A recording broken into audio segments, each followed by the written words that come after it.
Everyone laughed when the woman started digging beds inside a metal hangar. In winter, her neighbors ran out of food, but she had greens growing under her iron roof. She didn't explain, argue, or make excuses. She just opened the door. Subscribe and write in the comments which city you are watching from. The years in that part of Montana did not end with winter so much as they thinned into it, like a trail fading under snow. Autumn never arrived cleanly. It crept in on colder mornings, on frost that lingered longer in the hollows, on wind that stopped circling and began to press from a single direction, steady and patient, as if it already knew how the season would finish.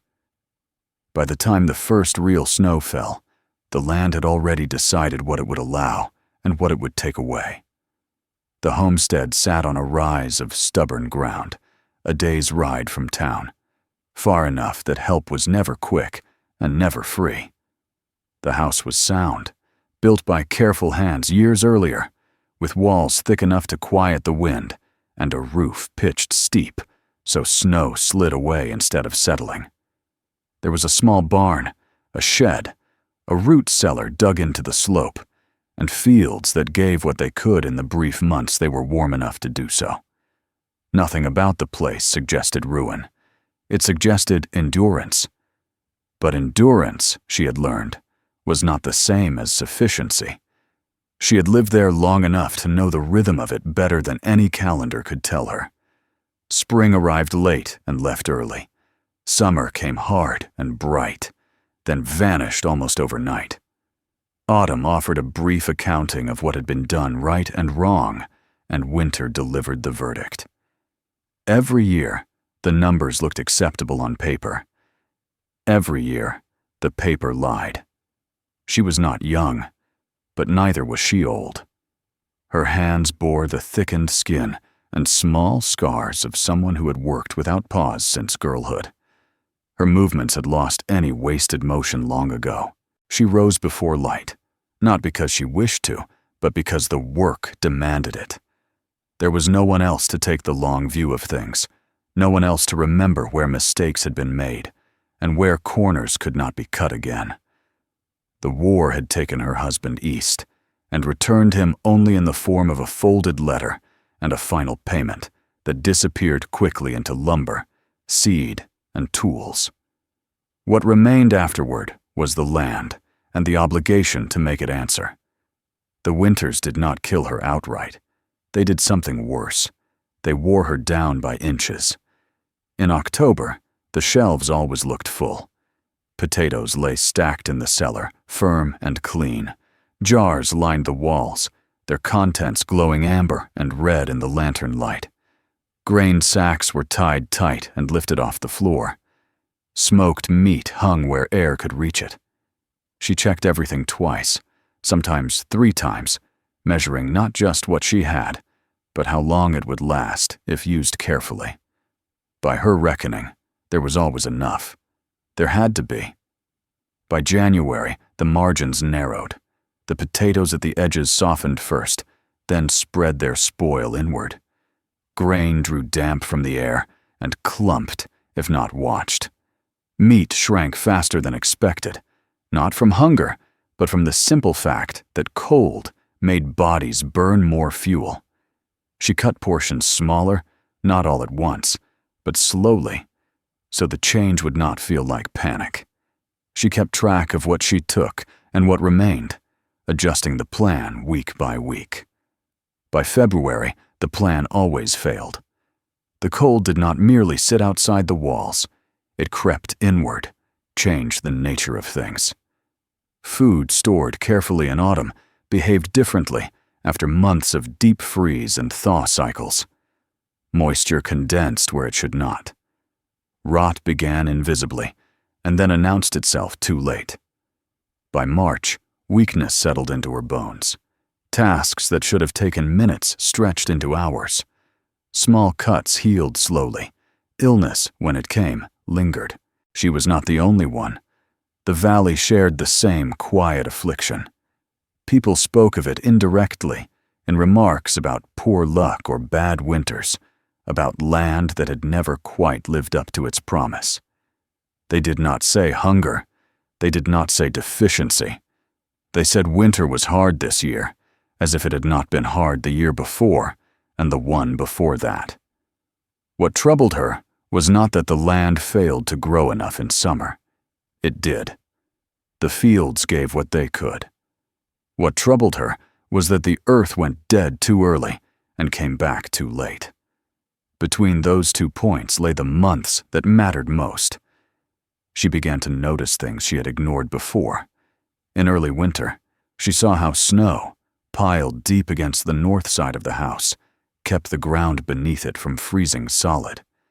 She noticed how the root cellar, dug deep enough, held a steady cold that preserved some things better than the dry chill of the house.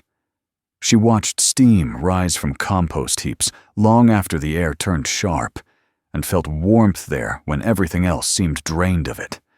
These observations were not revelations. Farmers had seen them forever. But she began to connect them. The cold that ruined her stores was not simply the absence of heat. It was movement. Wind that found its way into every seam carried away warmth faster than she could replace it. Moist air trapped in still spaces turned against her, condensing, rotting, undoing careful preparation. The land itself seemed to suffer less when it was protected, covered, allowed to hold what little heat it gathered. These thoughts came slowly, without shape or language. She did not sit at the table and name them. She carried them with her as she worked, returning to them in idle moments, testing them against memory. She thought of the way snowbanks insulated fence posts, of how animals survived winter by burrowing or sheltering, not by fighting the cold directly. She thought of how much effort went into keeping things from freezing, and how little into keeping them still. The opportunity came in late summer, almost by accident. A man passing through mentioned surplus materials being sold off from a depot farther east. Metal structures, he said, the kind the army used, cheap if you could move them. She asked questions without revealing interest. How big, how heavy, how much? The answers lodged in her mind and refused to leave. She did not go looking for a solution so much as recognize one when it appeared. When she finally traveled to see the structure herself, it was already late enough in the season that others had dismissed it.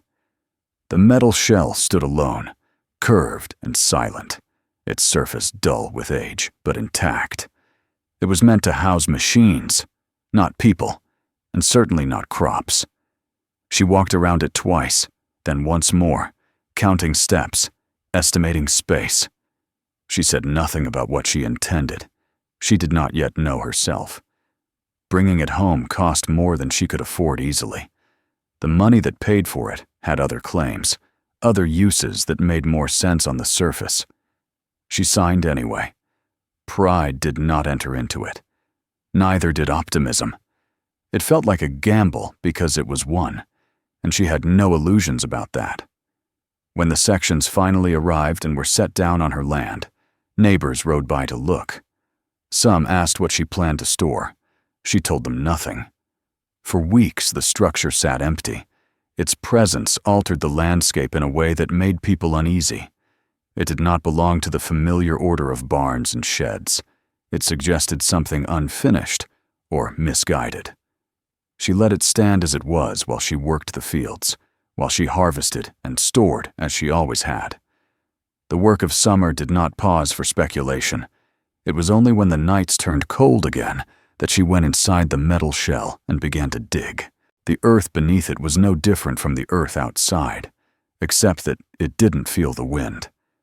She worked slowly, turning soil where no one thought it should matter. She brought in manure and straw, layering them beneath the surface, not packing them tight, but letting them sit as they had in compost heaps she had known since childhood. She shaped beds lower than the surrounding ground, instinctively placing them where warmth might settle instead of escape. Those who saw her at work shook their heads. There was talk of wasted effort, of burying good seed in cold ground, of metal sweating moisture that would poison everything beneath it. She heard these things and let them pass.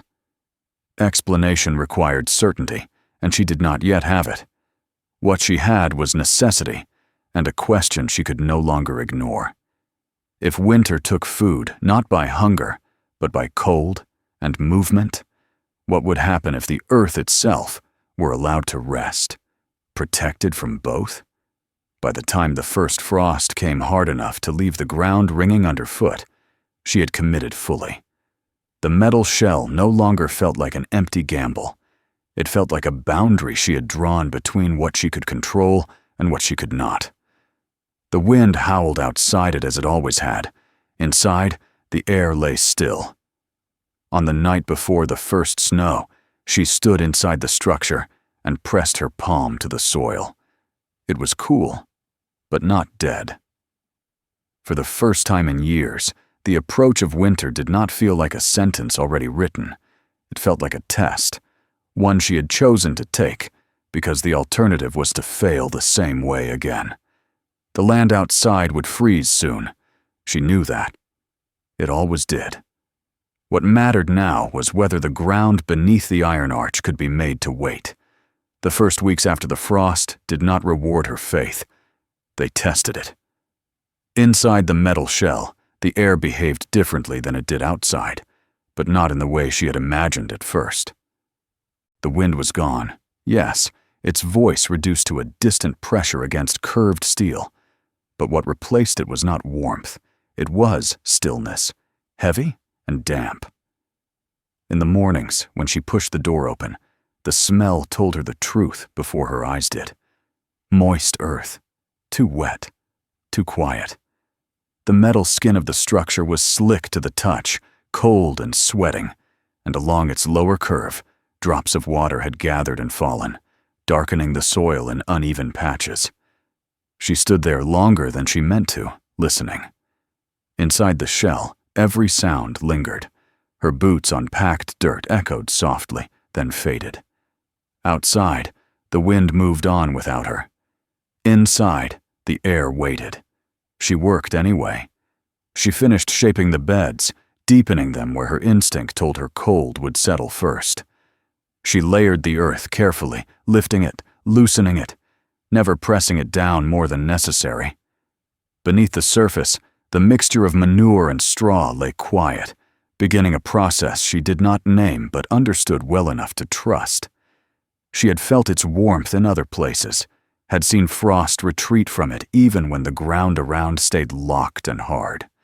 She planted sparingly, choosing seeds she could not afford to waste, but knew would show her quickly whether the soil lived or died. The first losses came without drama. A row of greens turned pale, then collapsed in on itself. Mold appeared at the edges of one bed, delicate and white, then darker. She removed what she could, scraped away spoiled earth, and burned it outside. Each failure cost her more than time. It cost her seed she might not replace. At night, she lay awake, listening to the house creak in the wind, thinking of the metal structure standing silent nearby. Doubt came easily in the dark. She had taken what little margin she possessed and spent it on an idea she could not yet defend even to herself. She told herself that retreat would be worse. If she dismantled the beds now, she would be left with nothing but the same winter she had already lost so many times before. It was the water that taught her what she needed to know. She noticed it first, not on the plants, but on the metal. Each morning, the inside of the shell was wet in the same places, while other areas remained dry. The moisture gathered high, then ran down in thin lines before dripping near the ground. Where it fell, the soil stayed cold and sour. Where it did not, the earth smelled better, richer. The pattern repeated itself day after day, regardless of what she did to the beds. She began to watch the air itself. When she entered early in the morning, she could feel it on her face, not cold exactly, but thick.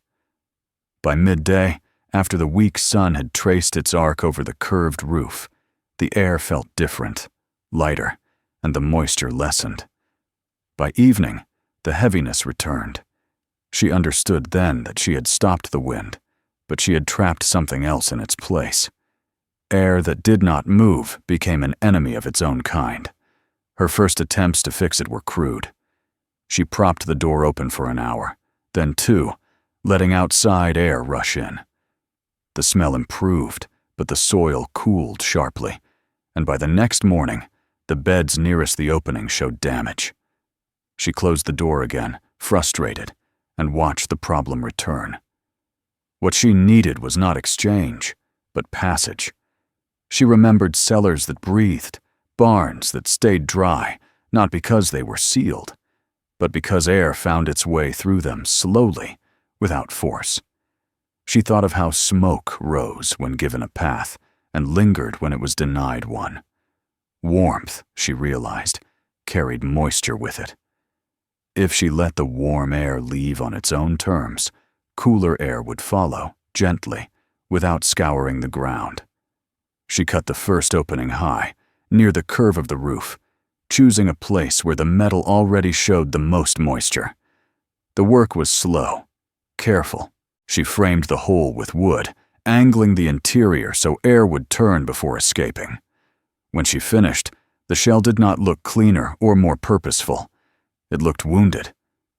She stood back and waited. Nothing happened at once. There was no rush of air, no sound. But over the next hours, the dripping slowed. By evening, the metal above the beds was no longer wet to the touch. The soil smelled better. Encouraged, she cut smaller openings near the ground on the far side of the structure, keeping them narrow, shielding them with fabric and loose straw so that air could enter without sweeping across the beds.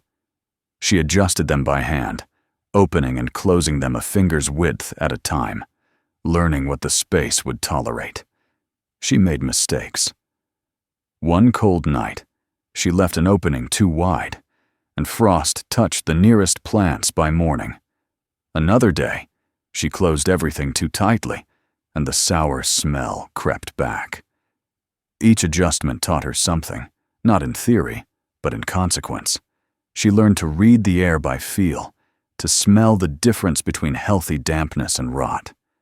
She learned how long it took for the space to recover from a misstep. Gradually, the interior of the shell changed. The air no longer lay heavy. It moved, slowly, almost imperceptibly, rising and falling in a rhythm that followed the day. The metal dried. The soil remained loose. When she pressed her fingers into it, it yielded, even as the ground outside hardened. She brought water in sparingly, never soaking the beds, always mindful of what excess would do. She set dark containers along the edges, not because she thought of them as tools, but because she noticed how they held the day's warmth and released it after dusk. She did not clear the snow that began to pile against the outer walls. Instead, she packed it down, layer by layer, until it formed a barrier she could lean against. The neighbors noticed the changes before she said anything. They remarked on the lack of runoff, on the absence of ice beneath the structure. Some warned her again about rot and collapse. Others spoke with a kind of resigned curiosity, as if waiting for the inevitable failure that would confirm their doubts. She listened and nodded and returned to her work. Inside the shell, the plants that had survived began to change. Growth was slow, almost grudging, but it was growth all the same. Leaves appeared thicker, darker. Roots held firm. Nothing surged, nothing rushed. The earth seemed content to move at its own pace, protected from the forces that usually dictated its end. When the first real freeze settled over the valley, she went out at dawn and broke the crust of ice in a water trough with a mallet. The sound rang sharp in the air. She carried the water inside the shell and poured it carefully, watching steam rise faintly where it touched the soil. Outside, the ground rang hollow underfoot. Inside, it absorbed her steps without complaint. That night, the wind returned in force, pressing against the house, finding every weakness it could exploit. She fed the stove and banked the coals, knowing she would wake before morning to do it again. But before turning in, she went out to the metal structure one last time. Inside, the air was cool but steady. The beds were intact. The soil, when she touched it, did not bite back with cold. She closed the door and stood there for a moment, hand on the latch. The system she had built was not elegant. It bore the marks of trial and error, of adjustments made too late, and lessons learned at cost. But it was holding. It had not yielded to the first assault of winter. The ground beneath the iron arch had not surrendered. As she walked back to the house, the wind cut across the open land, hard and familiar. It would grow worse. She knew that. The worst was still ahead. But for the first time in years, winter no longer felt like an enemy she had to outlast with diminishing strength. It felt like a force she had, in one small place, learned to slow. The true test would come when the cold stopped relenting at all. The cold that arrived after the first freezes did not announce itself with drama. It settled in the way weight settles on a structure that has already been tested, finding every weakness and pressing there without haste. The days shortened until light felt like an interruption rather than a presence. The wind no longer shifted direction. It came from the north and stayed there, hour after hour, scraping across the land with a sound like something being slowly filed down. By December, the valley had closed in on itself. Roads disappeared under packed snow. Travel became an act of calculation rather than routine. Smoke rose from chimneys all day and most of the night, thick and constant, a sign not of comfort, but of effort. People burned what they had planned to save. They cut into next year's supply because there was no other choice. Wood piles shrank visibly from week to week. The air itself seemed to carry the smell of desperation, sharp and resinous. She felt the cold, too. It entered the house through familiar places, along the baseboards, through the joints in the walls. The stove worked harder than it should have had to, and still the rooms never fully warmed. She woke at night to tend the fire, her breath visible even indoors, before the iron settled into its heat again. Winter did not spare her simply because she had dared to try something different, but it spared the ground beneath the iron arch. Each morning, before she turned to the day's work, she walked to the metal structure. Snow lay deep around it now, packed hard where she had shaped it deliberately, sealing the lower edges. The shell itself was rimmed with frost on the outside, its curved surface dull and white. Inside, the air held steady. It was never warm in the way a summer day was warm. It did not invite comfort, but it did not punish either. She moved carefully between the beds, her boots leaving shallow prints in soil that remained workable even as the land outside rang like stone. The smell was what she noticed first. Not the sourness that had threatened early on, but a clean, dark scent, the smell of earth that had not been starved of air. Moisture was present, but controlled. The metal above no longer dripped. The vents she had cut breathed as they were meant to, letting the space empty itself of what it could not hold. The heat beneath the beds had settled into its quiet work.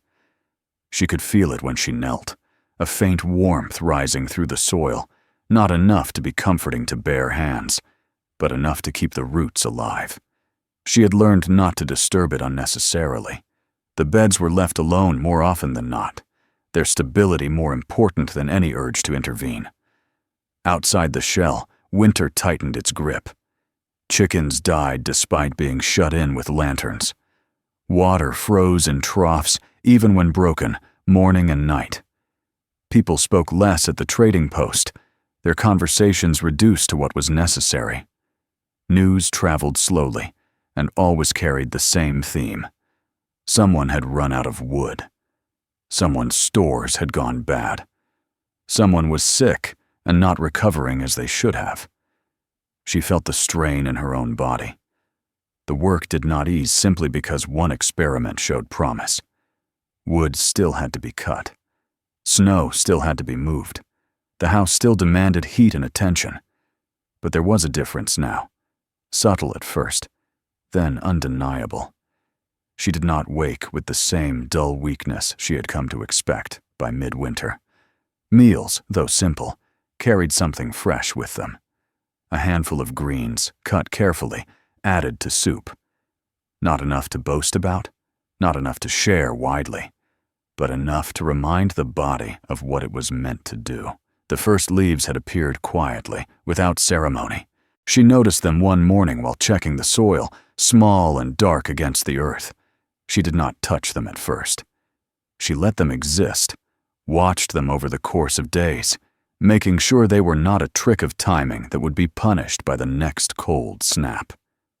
They held. The worst of winter came in January. The cold deepened beyond anything that could be dismissed as seasonal hardship. Temperatures fell and did not rise. The wind sharpened. Even the trees seemed to withdraw, their branches stiff and brittle, shedding sound as well as leaves. Livestock that survived did so by huddling and consuming far more feed than planned.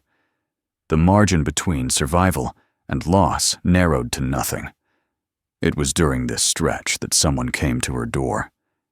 He arrived late in the afternoon, his horse lathered despite the cold, his face drawn and gray. She recognized him only vaguely, a man from a neighboring holding she had seen in passing. He did not waste words.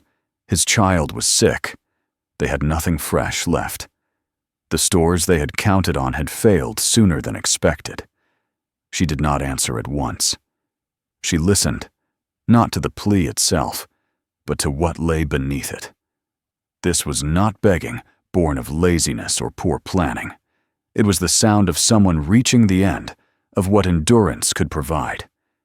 She took him to the metal structure without explanation. Inside, the contrast was immediate.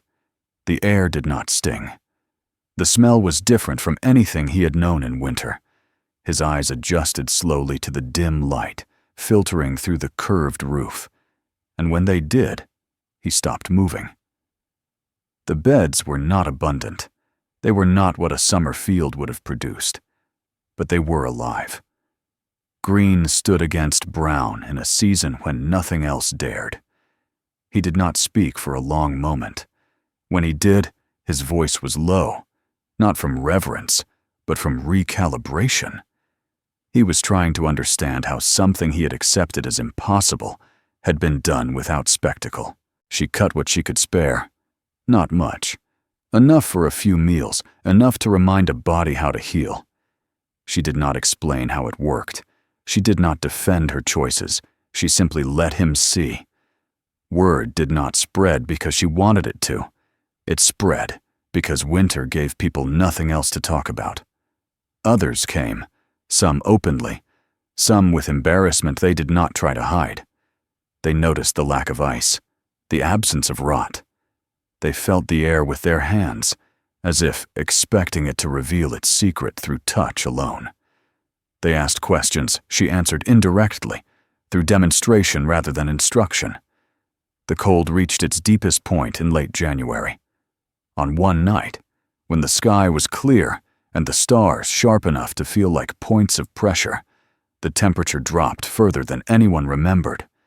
The house groaned. The stove worked without rest. Outside, the world seemed reduced to surfaces and sound. She went to the metal shell before dawn, lantern in hand. The door opened without resistance. Inside, the beds lay as they had the day before. The soil was firm, but not frozen. The plants did not wilt. They waited. She stood there longer than necessary, letting the moment register fully. This was not luck.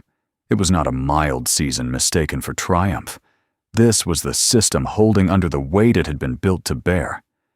When February arrived, it did not bring relief so much as confirmation. The cold persisted, but it no longer escalated. People had adapted as best they could. cutting deeper into reserves, rationing harder, enduring. She did the same. But she did so with a difference that grew more pronounced by the day. She was not merely surviving the weeks, she was moving through them without the steady decline she had come to accept as inevitable. The metal shell bore the scars of the season. Frost etched its exterior.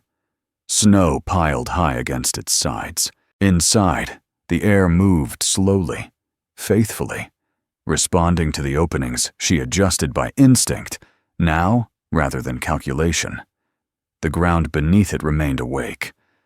By the time the light began, almost imperceptibly, to change, she knew the experiment had passed beyond speculation.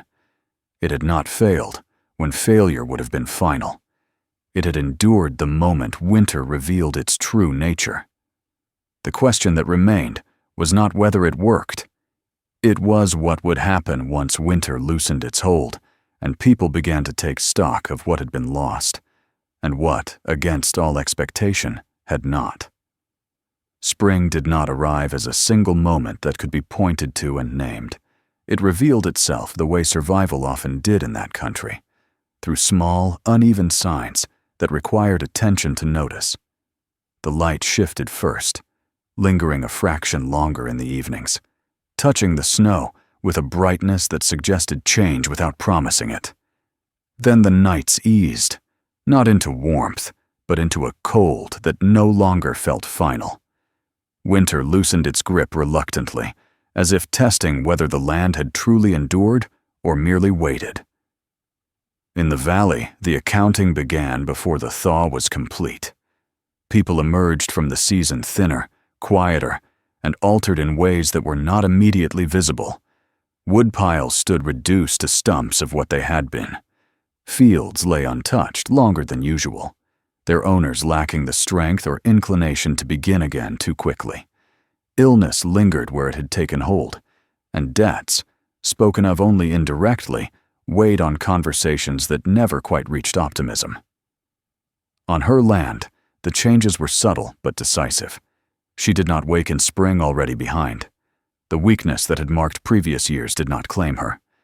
She moved through her days with the same restraint she always had, but without the sense that each task drew from a reserve that could not be replenished.